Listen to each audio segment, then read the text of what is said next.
Welcome back into the Lions247 Podcast. We are rolling on into week 2 of Penn State's 2022 football season. Ohio comes to town Saturday, noon kickoff here in Happy Valley. We're back in Beaver Stadium. Opportunity for Penn State to improve to 2-0. We had our post-game podcast very late Thursday night, early Friday morning, however you want to look at that, breaking down the 31 win out in West Lafayette for Penn State. It was a roller coaster ride, as we discussed for about a half hour on the podcast.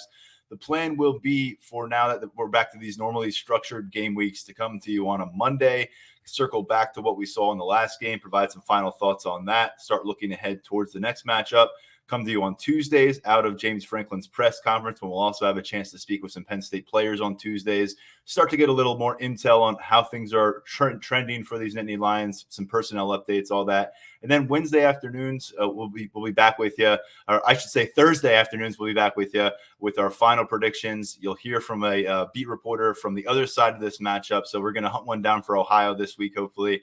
And then, of course, post-game podcast on Saturdays from moving forward. No more Thursday matchups. So the next 11 games, you'll get post-game podcast on Saturday night, Saturday afternoon, what have you.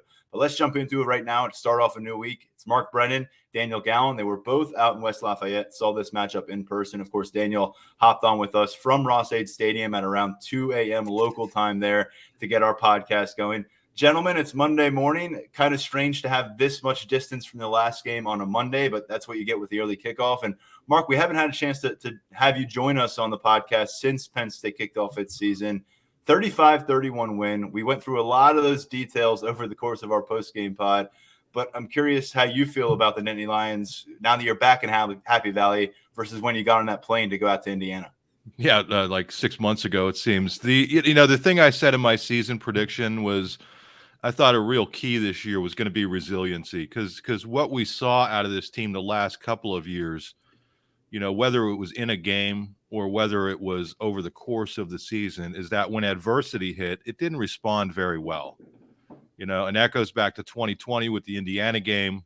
It goes back to last year with the Iowa game, when things go a little haywire and they don't quite know how to respond. And what I liked about that opening game, listen, I don't think it was great that it was great for Penn State that they raced out to that 21-10 lead at the half, then just had a dud of a third quarter. Then they start playing well again, and it looks like they're kind of on their way to I don't want to say cruising to a win, but then the pick six or the puke six or whatever you want to call it happens. And, I'm up there thinking, wow, I mean, we're going to find out about resiliency. And honestly, I thought, this team was in some real trouble. And then to their credit, on both sides of the ball and special teams, they bounced back. Did they get a break here or there? Yeah, sure. But listen, that's what happens when you're a good team. So the fact that the defense held when it needed to, the fact that Sean Clifford led that last drive, I think speaks a lot about the resiliency of this team. Again, we knew that at some point adversity was going to hit. We didn't know how early, we didn't know when, but the schedule's just too good. And again, they may drop a game along the way, or they may struggle within a game, but it's how do you bounce back from that? Because college football is so balanced now that everybody is hit with adversity. And I think the teams that are the best teams are the ones that can bounce back. And this was a good opening statement. Took them 85 seconds to go 80 yards on 8 plays. And when you talk about Clifford being in command of this offense, which was really a buzzword that he kept giving us over the course of August, his command with Mike Yurcich, his command once they're on the field as an extension of the staff. There was a long stretch for this game where that command was not apparent. It didn't feel like Sean Clifford was in full control of this offense, and as a result, they were leaving the field in 3, 4, 5 plays. Of course, then that 8-play, 80-yard drive changes the narrative in a big way, and I guess because of how frantically jolting this matchup could be at times, Daniel, when we sat down to record our postgame podcast, I'd imagine not all of your thoughts were gathered. Now that we're on Monday, what are some things maybe we didn't address enough that maybe you feel like have risen more in kind of the importance nature of this game? I think I would piggyback off what Mark said about the resiliency. That was something that I wasn't really thinking a lot about immediately after the game. To me, it just kind of felt like the Wisconsin game. a year ago, kind of opening the season in the same way. And I think that's something to definitely follow, because this game kind of felt like the Wisconsin game. It felt a little bit like the Auburn game in terms of the stakes, the way it was kind of seesawing back and forth. And they came out on top of both of those. But in the other games like that down the stretch last season, they really weren't able to. So I'm interested to see how they kind of build this and if this is something that they can sustain, because obviously they couldn't do it last year. You had some injuries to factor in that were pretty big that affected that. But overall, I mean, rewatching the game, there's obviously there's a ton of things that when you're watching the TV copy for the second time that you notice, that you don't notice in person, that you kind of gloss over a little bit. But I think one thing that stood out to me was on the offense, Mike Yurcich's play design was really, really good. I felt like the guys were getting open. They were doing some really unique things, but it goes back to the quarterback and just kind of getting the ball into the right spot. The offensive line giving that extra split second for the quarterback to get the ball out, get it where it needs to be. But you look at some of these plays, I forget which quarter it was in, but there's a really nice Clifford rolls to his right, dumps it back left to Katron Allen, leaking out of the backfield for a 9 or 10 yard gain. And just things like that put guys into space, let them make plays with the ball in their hands, and, get those chunk plays, get those chunks of yards you need on first and second down to set up third and manageable. That was something going through that stood out to me. And then on top of that, kind of compounding that, you really notice the plays that they didn't execute, that they weren't able to complete, whether it was, the pick six. It doesn't get any better the more times that you watch it. There are some other plays where I think there's a play with Harrison Wallace in the fourth quarter where the ball was behind him, but if you lead him, he gets it. It was just things like that really stood out to me on the offensive side of the ball when I was going back through the game over the past couple of days. Yeah, one thing I would throw in there, guys, too, is that you look at Clifford's numbers, Tyler, and you mentioned it. He was 6 of his last 7, and that's a stat that's been thrown out there. What's not been thrown out there is that he was 0 of 4 before that stretch. He had missed 4 straight passes. And I guess the reason I bring that up is because how many Penn State games have we watched the last couple years where it was the opposite, where everything was clicking until the very end, and then all of a sudden it's not clicking? That's offense and defense. Daquan Hardy made a play in that game where he was beaten, and he rallied and came back and batted the pass away. That play doesn't happen last year or the year before. But that's my point, especially in opening games. You are not going to play a perfect game. But when is it imperative that you're playing your best football, and it's at the end of the game? And I know we could get into the defensive substitutions as we go along, but I just wanted to bring that up about Clifford is that, he has the pick 6, kind of regathers himself, but then has those 4 straight incompletions at what seems to be the worst time. And you think, wow, this team's done. And then all of a sudden, bang, bang, bang, bang. He leads him right down the field and throws a touchdown pass to a veteran guy who a lot of people are like, why is he even in there? Well, why was Kevon Lee in there? Because when Purdue goes to cover 0, he knows how to handle it. And he handled it perfectly and floated out and was able to get the game-winning touchdown. Yeah, you mentioned the fact that Sean Clifford rewrites the narrative in a big way, changes the way we're talking about this Penn State team, at least for another week, and maybe the way we're talking about Drew Aller. But you got to take a little bit of the heat off, and because the play design, to your point, we did see guys freed up, and there were times when Clifford did put the ball where it needed to be. Keandre Lambert-Smith obviously going to want to brush off the first half of this matchup as best he can and focus on the end of it and build off of that. Tyler Warren and off a pass that everyone's talking about that Drew Aller threw, that ball was not brought in. And look, you're never going to play a perfect game, but I think overall you come away from this one and say Penn State didn't do that particularly well. Penn State did that, and it felt a lot like 2021. But they came home 1-0. And I think a big part of that was the complementary football down at the end. We've heard complementary football be thrown around by James Franklin quite a bit in the last couple of years. It's something they want to strive to do more of. And there were a lot of times in the last few years, the Michigan game comes to mind last year in Happy Valley, where the defense comes up with a huge momentum swinging play. It was Arnold Ebiketie with a strip sack against Michigan last year, and then sets up the offense, and the offense can't capitalize, and the defense got to go out there and try to make yet another stop, and you're more short on time. That Daquan Hardy, fingernail or whatever he got on the ball to get rid of it, immediately then lending itself to Sean Clifford pushing that launch button and finding Mitchell Tinsley, and then 8 plays later there in the end zone. That was the definition of complementary football. That was exactly what you're looking for if you're James Franklin. And it's not the formula you hope for, where you have to kind of recover from a major self-inflicted wound in a critical moment. But to their credit, they were able to do that. And the defense doesn't get it, or if the defense doesn't get it done there, the offense doesn't get its chance. And let's face it, if the offense doesn't go down and score and they leave that time up, Penn State's defense, they've got to come up with another response, and they finally were able to get after the quarterback. I know it was a very desperate moment for Purdue, but those last 3 series, defense, offense, defense, that's basically the equation that you want to see shape up on a game-to-game basis. Unfortunately, a lot of this game, though, you're left wondering, can Penn State avoid these kind of lapses? They scored 3 touchdowns in the final 2 minutes of the halves. In the other 56 minutes of this game, they scored 2 total touchdowns.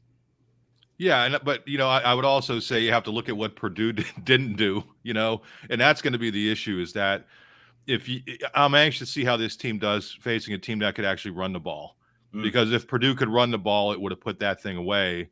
And they just gave up attempting to run the ball. But that's who Purdue is, and that's why I wonder if that team's ever going to be consistently successful in the Big Ten, because I don't think you can win consistently doing that. Having said that, you can only play who you're playing. And Penn State made the most of that situation. And Tyler, speaking to complementary football, also the end of the first half where they forced a turnover, don't just sit on the ball, decide to attack. I know Daniel wrote about that and ended up getting a key touchdown out of that. So, yeah, like nice back and forth, and you have to throw in the special teams as well. I mean, Barney and Moore doing just a great job after, flubbing an early punt, and then just steps up and does a great job.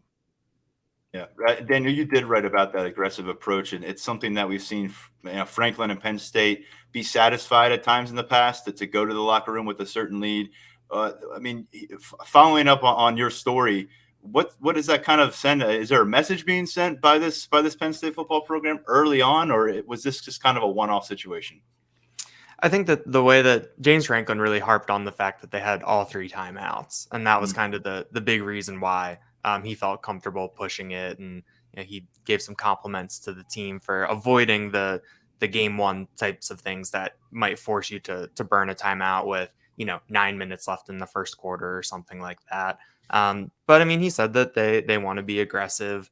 The players said that they really liked that, and I don't really think that there was any kind of I don't think the players really expected like, oh yeah, we're just gonna take it into the locker room. I think that when they got the ball back, they were ready to go, and obviously coming off a turnover like that, it's not just like, oh, they fielded a punt with 30 seconds left and decided to go after it. I mean, you had kind of the jolt, the energy, the momentum off of that big takeaway.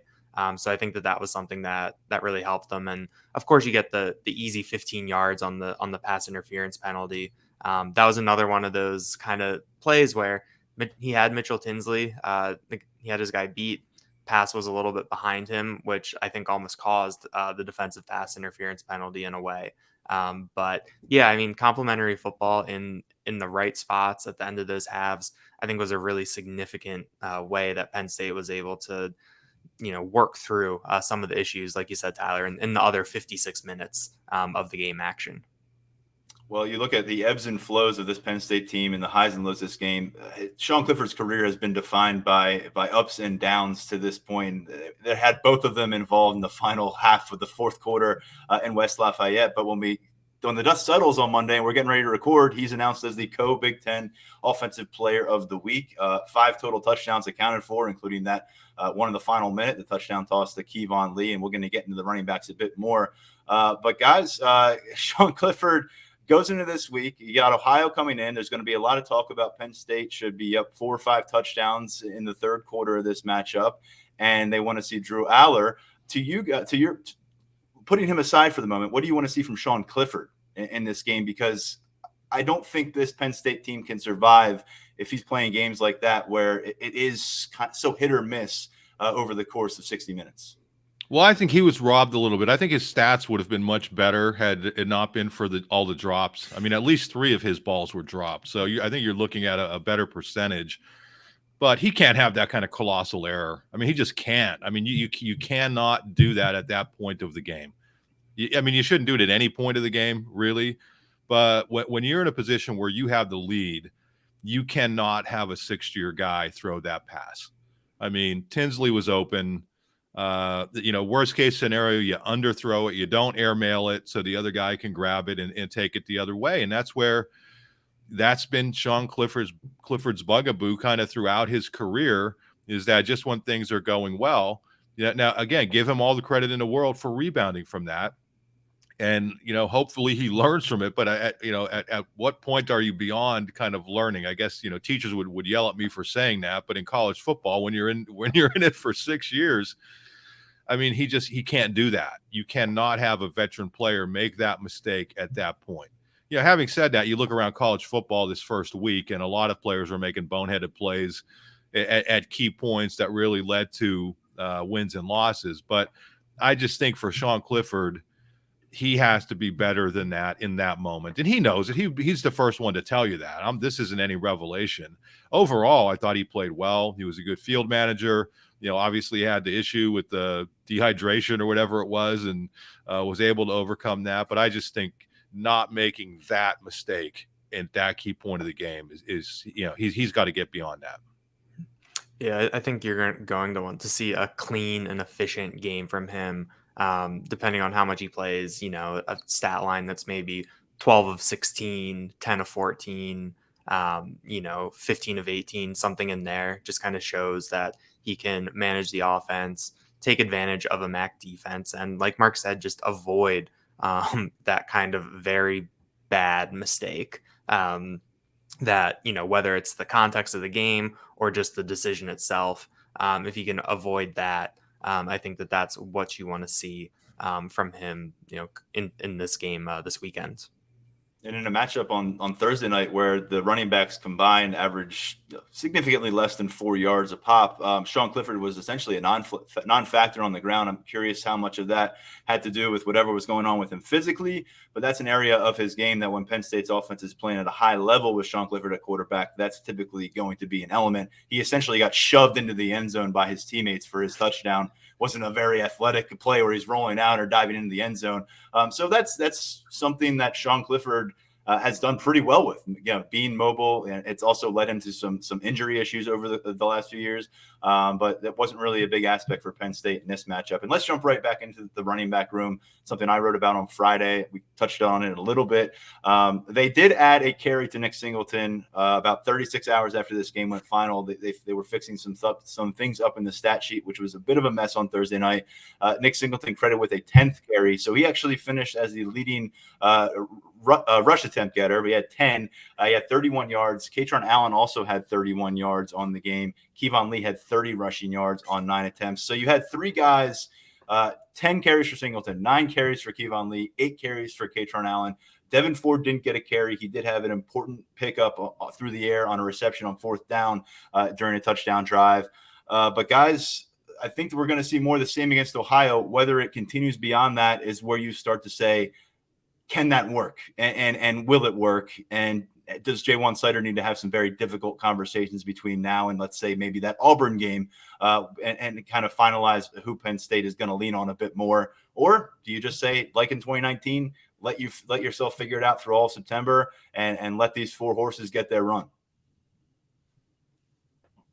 Yeah, I'm pretty curious as to what it looks like, because when we were talking about Ohio, talking about this rotation, I was thinking back to the Ball State game last year where Noah Cain came out and they gave Noah Cain 20 carries in that game. And, he'd flashed a little bit in the Wisconsin game.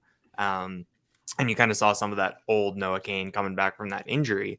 But I think that last year, we were all kind of surprised that, they really leaned on him and kind of that non-conference spot. And it kind of felt almost like a way where, all right, we're going to feed this guy to get him back on, to get him on track, to knock this rust off, to get him back to where, who we think he can be. And I am kind of curious whether it's the Ohio game, whether it's Central Michigan, whether someone emerges as a workhorse at Auburn, if they get to a point where they just kind of commit to a guy. It might not necessarily be the quote unquote hot hand, but they go with someone to see what they can do in an extended period of time, because I mean, it's going to get talked about to death this year, depending on if this rotation continues. But, waiting a half hour of real time on the sideline between carries, going 4 possessions with sitting on the sideline. How do you kind of mix these guys in? We did see it a little bit. On the last drive, Kaytron Allen started it, Kevon Lee finished it, but we didn't really see too much kind of interdrive, switching, even if Nick Singleton, I think 4 of his first 5 plays were carries, or, he got the ball a lot right away, but they kept him in there.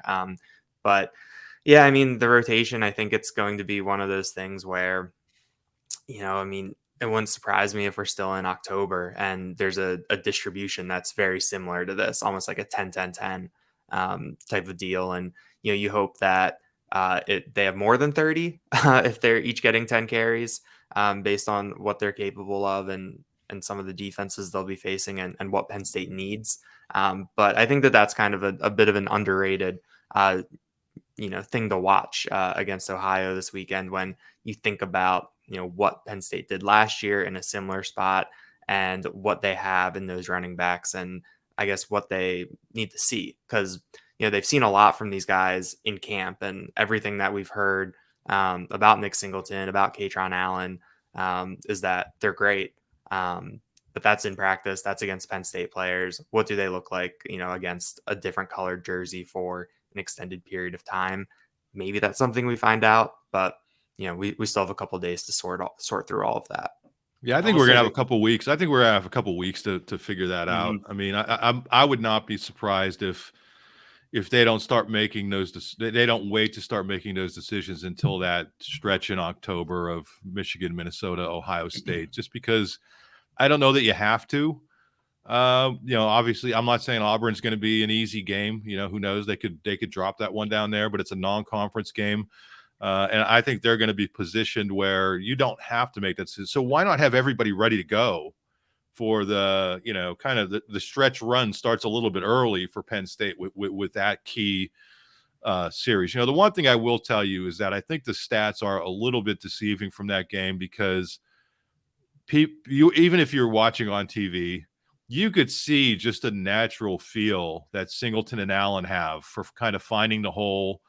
And, they were picking up 3, maybe 4 yards, where in the past, a Kevon Lee, with all due respect to Kevon, who I think is a good back, would get, -1 or 2 yards. And those are big things, because if you want to stay, kind of on schedule, there's a giant difference between a 3-4 yard gain in a 0 to 2 yard gain. It's just keeping you that much further along. So I think ultimately those two are going to be the workhorses. Maybe one of them emerges, but as I mentioned earlier, you're able to put Kevon Lee in there at the end of the game and make a key read and score a touchdown. And Tyler, you noted that I thought it was cool to see Devin Ford get in there on that 4th down and pick up a key first down. That's some buy-in from a guy who, everybody's looking at the depth chart, and even though they don't have an official depth chart, we all knew where he was going to be. And I have a lot of respect for him for having that sort of buy-in, that you're not going to play much, but when you're going to go in, we're going to put you in. They put him in on a 4th down. That's some confidence, and I like that from the coaching staff, saying, you're having a different role than maybe you've had in the past, but he embraced it, and who knows where he'll be at the end of the season or after the season, but he's here now, and good for him that he embraced that role. And same thing with Kevon Lee, talking to him after the game, kind of as bubbly as always, as happy as always. He's not always happy after they lose, but just I think everybody kind of sees the writing on the wall, and people are accepting of, what is kind of is. And we're going to see as the season goes along, I think we're going to have some fun watching these backs. One quick Devin Ford thing that I noticed on the rewatch was when Daquan Hardy knocked that punt that was down at the 1 and was stopped. When he knocked it into the end zone, Devin Ford was the first guy over to him to, pull him in, grabbed him by the helmet, looked like he had some words of encouragement or, whatever for him, and, patted him on the helmet. Then they walked to the sideline together. So and he said, I've made a boneheaded move in the past myself. But even when Devin Ford did that against Indiana, and for people who don't remember, he scored a touchdown he shouldn't have scored. Everybody rallied around him too. Yeah. So I think he knows from experience that you're in a tough spot. You do something that everybody knows you shouldn't have done. And, good. And then, Daniel, what happens later for Hardy? Comes back and makes maybe a game-saving play. Yeah, and Sider said just a couple weeks ago he trusts Devin Ford in any situation, and that means a lot to him. And Sider certainly showed that in the late stages of this matchup. And what really makes this different than the 2019 running back room, which featured 4 guys involved early and throughout much of September, and J1 Sider compared this room to that group. They got the breakaway speed, Nick Singleton, they had it in Journey Brown. What is different, though, is Kevon Lee has, he's now 2 yards shy of 1,000 career rushing yards. He's a 2-time leader in rushing yards for this team, albeit with very modest rushing totals. And then Devin Ford is in year 4, a guy who's had a shot as a starting running back here, a former top 24/7 running back himself. You look back at 2019, you did have the 2 freshmen in Ford and Kane that everybody was curious about, but you were curious about Journey Brown. He was kind of an afterthought, year 3 on campus. No one expected it to turn out the way it did for him. And Ricky Slade was your initial starter, and he had just been the understudy to Miles Sanders. So there's a little bit more, I would call them maybe proven commodities, although, you're looking for a raised ceiling from a guy like Kevon Lee moving forward. And then you throw in the 2 freshman backs. And so I think with J1 Sider trying to figure this thing out, it took until mid-October last time in 2019 for someone to surpass 10 carries. We saw Noah Kane kind of take the ball and run with it in mid to late October. Then he was hurt. And, of course, it was all Journey Brown from November on. But for this program, I think you nailed it, Mark. You've got to kind of sort this out by the time you get out of that bye week in October. I think the key thing for me, and we may see that happen as early as Saturday. We didn't see it last Thursday. What happens when a guy like Katron Allen over the course of a series gets 6 touches, produces 45 yards, and scores a touchdown, and he's getting a rhythm? Are you then going to stick to your plan and say, Katron, we'll see you in 45 minutes of real time, stay ready? Or are you going to let him get back out there for the next series and try to prove that he can put consecutive series together as a bell cow kind of running back? I'm only using Katron Allen for this example. It could be any of these guys. That, to me, is the next question mark in this process of uncovering your running back. Do they give that guy a few consecutive series, or do they stick with, that was a great series, it's the first quarter, you came out on fire, we'll see you in the third quarter, stay ready? That to me is a tough thing to marry for a lot of fans who hear James Franklin after the game saying you're looking for the hot hand, and then they're saying, well, how is it possible to generate that with the formula that you currently have? And so that's where you could get some angst, I think, moving forward, if we don't see anybody really get that opportunity to find that rhythm that they want to find. Going over to Mitchell Tinsley, who I just want to touch on before we work our way over to the offensive line, I thought the trust that Clifford showed in him. I mean, Katron Allen pops up, Mitchell Tinsley pops up during that game-winning drive. Newcomers, first time playing alongside Clifford. But to me, really from the very start of this game through that pivotal drive where he found him twice for big gains, Sean Clifford very much seems willing to put his eggs in the basket of Mitchell Tinsley. And for a while, I've been saying this guy's going to be a really good complementary piece in the wide receiver group, number 2 player. Maybe I was underselling his potential in this offense, because the first game was really impressive, I think, from the Western Kentucky transfer. Yeah, remember when we did the guesses on who was going to lead the team in touchdowns? And one of us did, and I'm not joking about this. I forget if it was me, but one of us, I think, might have said Mitchell Tinsley just because he had scored so often. And I think people took the other most obvious people. But I come out of that game thinking he really had to look of their best receiver, didn't he? I mean, I thought so. He's targeted. These stats were all botched, but to best we know, 12 targets, 7 catches, the airmail over his head, that would have been a big gainer. I mean, he just looked completely comfortable out there. We knew that he had played against Michigan State. He had played against Indiana. He played against a good App State team which we saw in a bowl game. So he's played against good competition, and that moment definitely was not too big for him. And, you look at what they were doing against Parker Washington. I think Purdue was trying to take him away, and that opened things up for Mitchell Tinsley and Lambert Smith. But I would say as good as Mitchell Tinsley looked, but to me, Keandre Lambert Smith, he had one big play later in the game, but he has got to catch those footballs, man. He has got to catch those balls, and we try not to be overcritical of players, but he's been on a lot of games. One of you mentioned how many games he's already started. It's kind of mind blowing at this point. That was his 19th start. Yeah, I mean, you can't do that when you're 19 starts in. But you know what I liked about that, and I know I'm kind of rambling. We're sitting there, Daniel and I, in the press box, and when he made those drops, they pulled him both times. Now, not for the whole game, but when he dropped those balls, he came out immediately. I mean, they were like, get him out of there.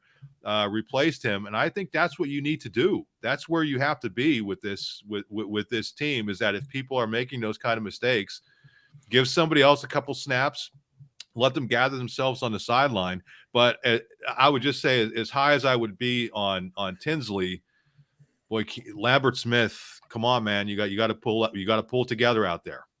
And somewhere in the middle, Parker Washington is going to make magic happen over the course of this. He did come up with some plays, but over the course of this night, I think when you're talking about key moments, big pickups, it was hard to look away from what Mitchell Tinsley did. And by the way, just looking through his recent history, this is now 6 consecutive games in which Mitchell Tinsley has played and caught at least 7 passes over the course of that game. That's pretty damn impressive. And over at tight end, we got to find out what's going on with Theo Johnson. That'll be a topic of conversation. He made the trip out, but he did not suit up. And we've long talked about him as one of those tantalizing tight ends. You didn't have him on the field. Brenton Strange comes up with a big play. But I don't want to spend much time at tight end because we got to get over to defense quick. I do want to talk about offensive line. It was as expected, I suppose, at guard, where we saw a bunch of Hunter Norzad, a lot of that on the left side, which meant taking reps away from Landon Tengwall, making his first career start. And then on the right side, Salim Wormley works his way back from that injury recovery. He is the guy on the right side. We also saw Norzad in play there a bit, but predominantly on the left. And then at right tackle, I mean, it was hard to avoid this subject coming out of the game. It was a change that occurred before the game-winning drive in which Bryce Effner goes in on the right side. And Mark, I'm going to toss this one to you because you told us 2 or 3 weeks ago you felt that Caden Wallace typified the entire scenario that this offensive line is encountering going into September. Can you kind of reiterate why you felt that way and what you think it may mean moving forward? Yeah, I mean, it basically, and I don't think I'm alone. I think everybody, including the coaching staff, was saying, hey, it's time for people to start proving themselves on the offensive line. For years now, we've said the talent is there, and for years, they've underperformed. And I don't know what it is with Caden Wallace. And again, we don't like to be overly critical of college players, okay? But he's a veteran guy. He's a multiple-year starter now, and he has all the physical tools. And we've talked to him, and he's a super intelligent guy, and it's just not coming together. I mean, for him, and the fact that James Franklin sort of called him out after the game, which James Franklin rarely does that. So I think even within the staff, there's probably a little bit of head scratching going on, saying, what's going on here? I thought overall the offensive line played pretty well. Not great, but I thought it played well. I thought Juice played well at center, and I thought Wormley played well. And obviously they were very high on Olu, making him one of their players of the game, Penn State. And Norzad came in and Tangwell. But I mean, that's one glaring spot that in these next few games, these next couple of games, he really has to figure things out, or they're going to have to go in a different direction. And I'm not sure what that direction would be, whether you move Tangwell out and let Norzad start, whether you depend on a guy like Effner, who I thought was an unsung hero in the game. Listen, he didn't come in and dominate, but he came in and did what you would expect of a veteran, did the best that he can do, and wasn't a complete disaster. I mean, that's what it boiled down to at that right tackle spot. So these next couple weeks, I just think are gigantic for Caden Wallace in his football career. Because again, yeah. Mark, you pointed out that Franklin's, had some comments about Caden. I just wanted to read them to our viewers, our listeners. It was one line here, but it was about as pointed a remark as you'll hear from James Franklin in a post-game conference setting about a player. He said, obviously, Caden has some things he's got to work on. He left that there. He said they were planning on bringing Bryce Effner in to rotate anyways. As we discussed in the podcast, I don't think you plan to say, let's wait until we're down by 3 points with the game on the line, and then we'll work in Bryce. But overall, I think James Franklin going to his offensive line, one thing he got back to in his answer about his offensive line was he felt like there were too many runs. This is a quote, too many runs where the running backs didn't have a situation to really get going and be open in space, make a safety miss. We've got to keep chipping away at that. And I think that ultimately is at the crux of this. You've swapped in some really talented running backs for some guys who are gone on elsewhere. By the way, Noah Cain scored a touchdown for LSU yesterday. I would just note here that if you can't gain some separation and give these guys some daylight, you're going to see a lot of redo moments on what you saw last year. I know James Franklin wants to be able to showcase the breakaway speed of this backfield, wants these guys to find the room. We didn't get to see that happen with any kind of consistency over the course of game one. And what a moment it will be. Maybe it'll happen on Saturday when we see one of these guys rip off some kind of 40-plus yard run and ramble on down. It's just a long time coming, it feels like, for this team. Yeah, I would add when talking with James Franklin's quote about the running backs not being able to get going. Kevon Lee's 12-yard run, which was the longest run that they had. It was kind of it felt like such a rarity where everyone's blocked up, the hole's there, he's able to get to the second level, and that's where he finally makes contact. And the way that he's built, he bowls through a couple guys, has guys on him, and is able to get across the first down marker. And it was the type of thing where I think we saw it a little bit on when Singleton and Allen both had their 9-yarders. Those are very similar, where it just kind of felt so rare. It felt like something that we really weren't used to seeing based on how this line and this running game has played. And I think that it sounds like the bar just feels pretty low, but when you think about going against a team like Ohio, you're just kind of like, yeah, if we can just see some 7 and 8 yard runs on a consistent basis, that even 6-yard runs, it would really, I think, show a very marked improvement for this run game. You don't want Villanova part 2. I know last year that was when a lot of the red flags went up for Penn State fans. Even though the wins were getting collected in September and Sean Clifford was making some noise in the passing game, people saw that Villanova game, realized that they weren't getting the push up front, started to forecast what that might look like when they played some Big Ten opponents in October and November. And unfortunately, that came to fruition, and it was exactly what you thought it might look like over the course of that game. You want a confidence builder here. You want it for the offensive line. We were talking about it last September.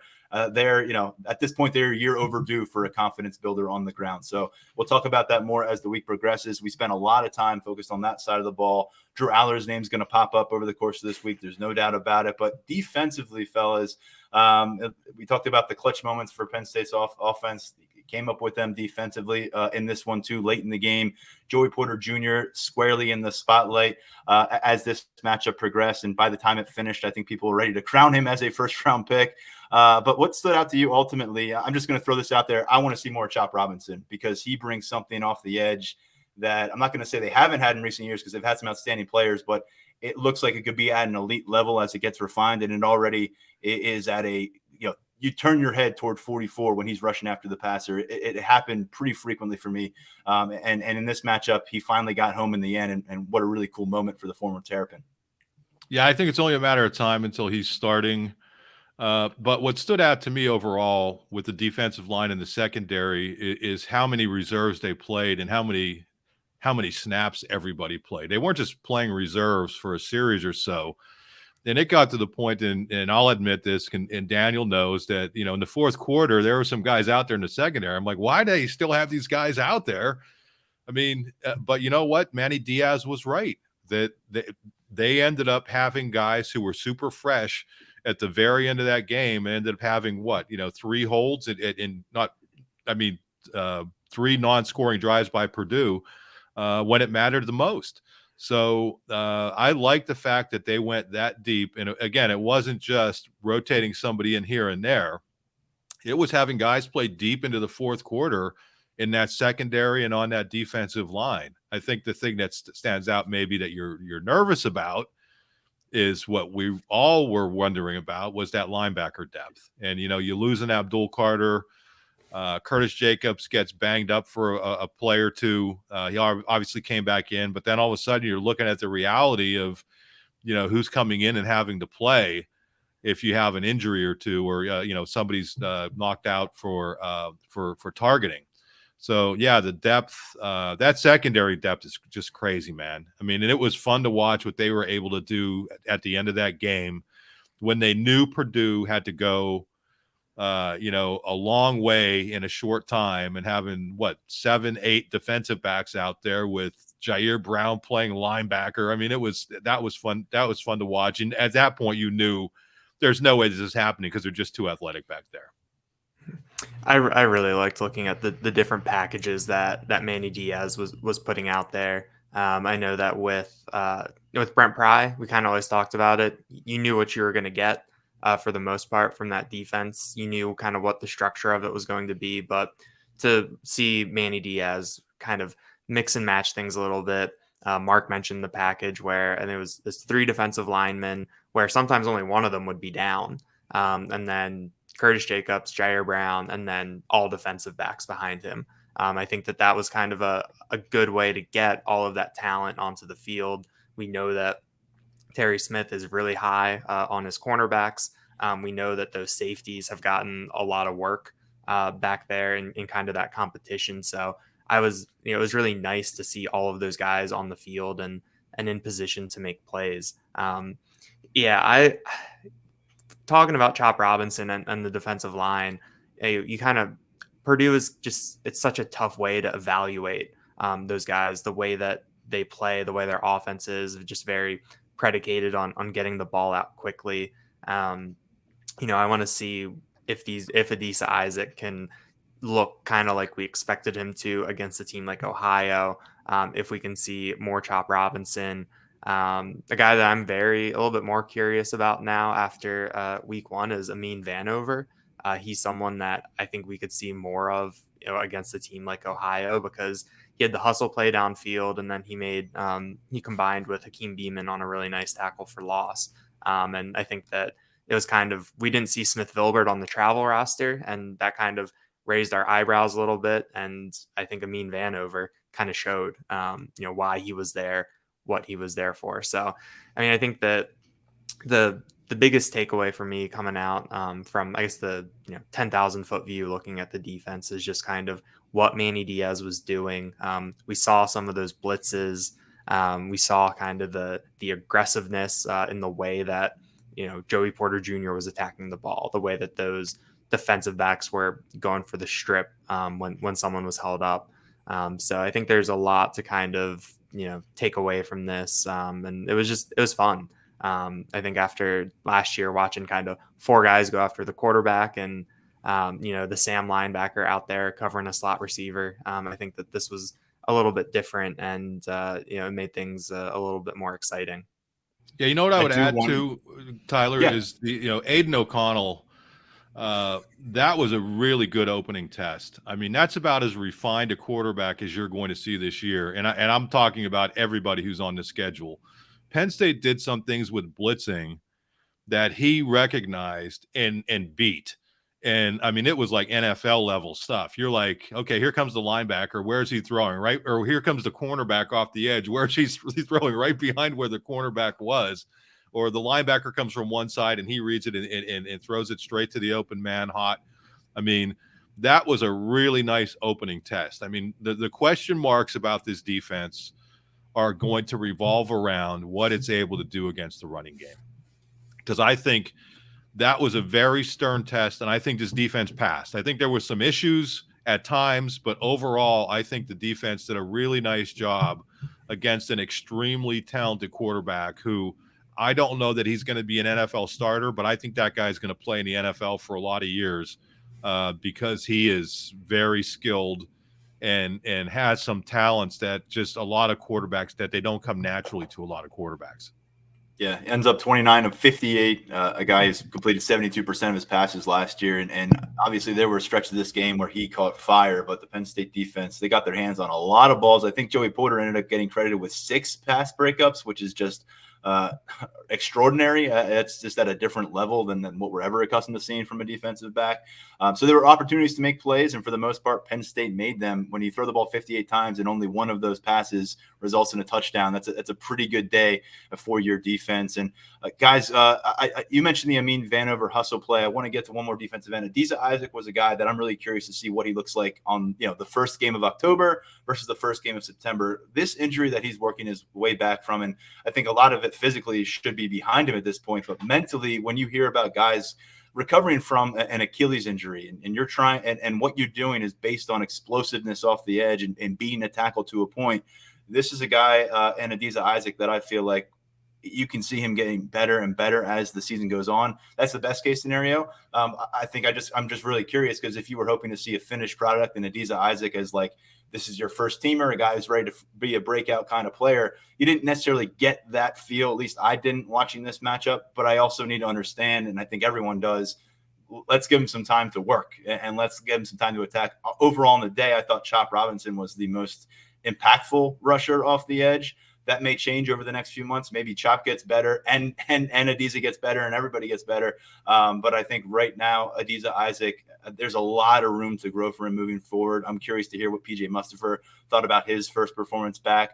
But it's great to get these guys back. But as we've been talking about, you can't just insert them in a lineup and say, now you've got a couple of guys who are going to play all Big Ten football for you.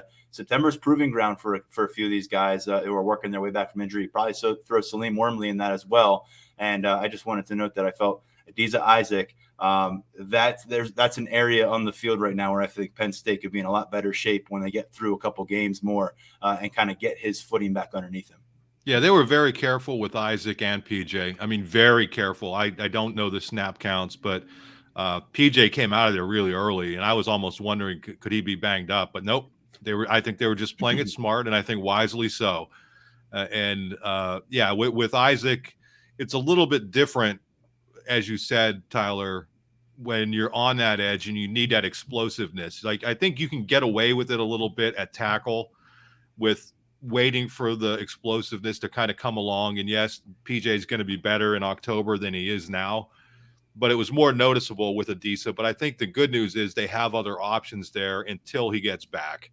Until he, and knock on wood, we're objective, but everybody's hoping for everybody to be able to play at full health, especially these Isaac, because when he's 100%, he's a gifted athlete. So, you hope for his sake by early October that he's back to the level that he was at in the preseason last year when he got banged up.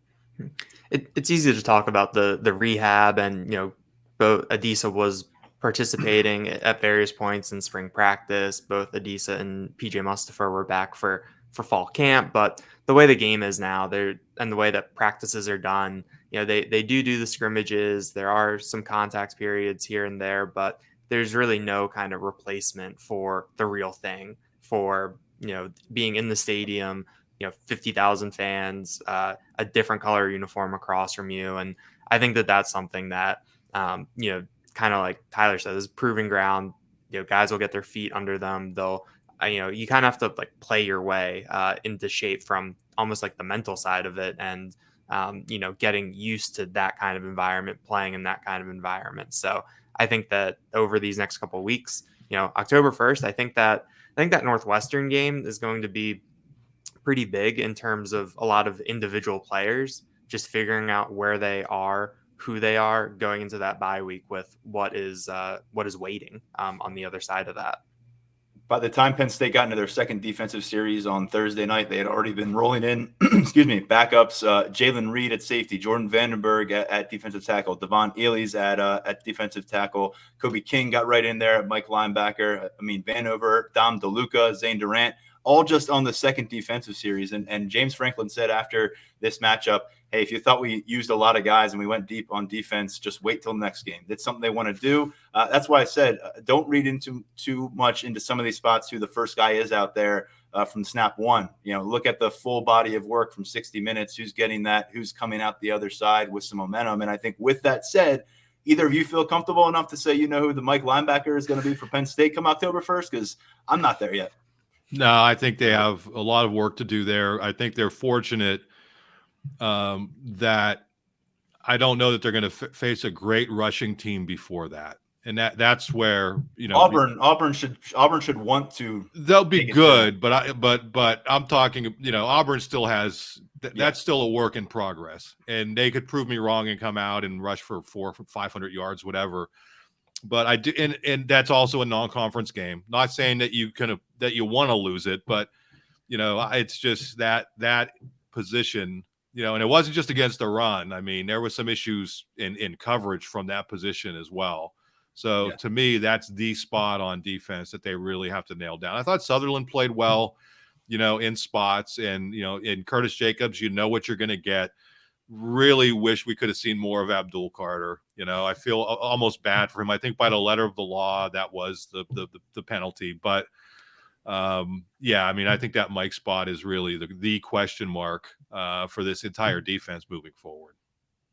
Yeah, I didn't get the warm and fuzzies watching that group over the course of the game. I think it seemed to be Elston playing catch up in some key moments. Kobe King maybe a little bit more instinctual out there, but it's very hard to try to take too much away from just this one matchup. And to your point, I do want to see both these guys have to get after it, where the objective of the opponent is to ram the ball down your throat and run after the middle linebacker. That response is going to be really pivotal to see. And then at safety was the veteran Keaton Ellis got the start. I thought he handled himself pretty well over the course of this one, but certainly wasn't his job just to hold down. You saw a bunch of Jalen Reed, who I thought flashed at times. Unfortunately, came out of this game, seemed to be banged up there in West Lafayette. That's going to be a kind of a situation to track here moving forward. And then Zakee Wheatley. Maybe we didn't see as much of him as we expected, but when we did see him, he was coming up with, guess what, a turnover forced in the arms of Joey Porter Jr., right alongside Pat Kraft, who was giving a big cheer on the sideline. I do want to ask that before we get to our 5-star mailbag. We got pretty accustomed to Sandy Barber, especially you, Mark, covering her entire tenure here. What did you think about Pat Kraft? You had some video up from Brennan cam after this game. You saw how fired he was after the game. But anyone who was watching the game and looking close enough on that broadcast could see the athletic director, the new guy on campus, jumping up and down because Penn State forced a fumble just a few yards away from him. What do they have here in an AD for James Franklin in the football program? They have a guy who wears his heart on his sleeve. I mean, I know that's a cliche, but I said it joking around in a text thread with you guys. He always seems like he's on the verge of, being in a complete rage or breaking down in emotional tears. When they handed him the game ball after the game, we had that on the Brennan cam, but yeah, just the energy. I'm not a knock on Sandy Barber because she was wired a different way, but this dude brings a different whole aspect to it. And Daniel was the one who spotted that on the sideline. That was pretty good. When Joey Porter Jr. recovered that fumble, I posted something on Twitter saying if Joey Porter Jr. didn't get it, Pat Kraft was going to. He was right in position there, but really seems to be, wired kind of in line with Franklin, and just the emotion. It was pretty cool to see out of that guy. I mean, he's bringing an energy that I think Penn State needs in the athletic department. I'll put it that way. He's bringing an energy that in this new realm of NIL and everything else, you need a dynamic, energetic AD, and that's what this dude is. And Mark's got a note up on Penn State, some NIL news maybe surfacing here in the next couple of days over at lions247.com on our message board. A lot of conversation going on about that right now. Mark had a post over the weekend. Guys, let's finish with our 5-star mailbag. We've got James Franklin's press conference tomorrow. It'll be a chance to ask him a bunch of questions. This time it's the audience asking us one, and let's dive into it. Which Penn State position with a new starter do you feel more confident about after game one? I'm taking a layup here. Punter. Hey, it wasn't an issue on the road. It wasn't a great first punt, and you started thinking, is this going to get adventurous? It was not. Barney and Moore, whatever it was, he was calm, cool, and collected the rest of the way, and it was vital for them. I mean, not just in a field position standpoint, just to avoid any kind of miscue over the course of this game, because this was a razor-thin margin for error for both sides. So I'll give Barney and Moore a lot of credit. What a 9-day span for him, or whatever it was, getting the scholarship from Eli Manning, and then getting to the point where he's on the road at Purdue and handling himself with authority. And, oh, by the way, he should have had one there at the doorstep if the coverage team had been able to lock that down. So if you're going to get that out of Barney Amore on a consistent basis, I'm feeling a lot better about the punter situation than I was when Jordan Stout, frolicked off to the NFL draft last winter. Go ahead, Daniel. I would just say with Barney Amore, you can read more about him at Lions247. Yes.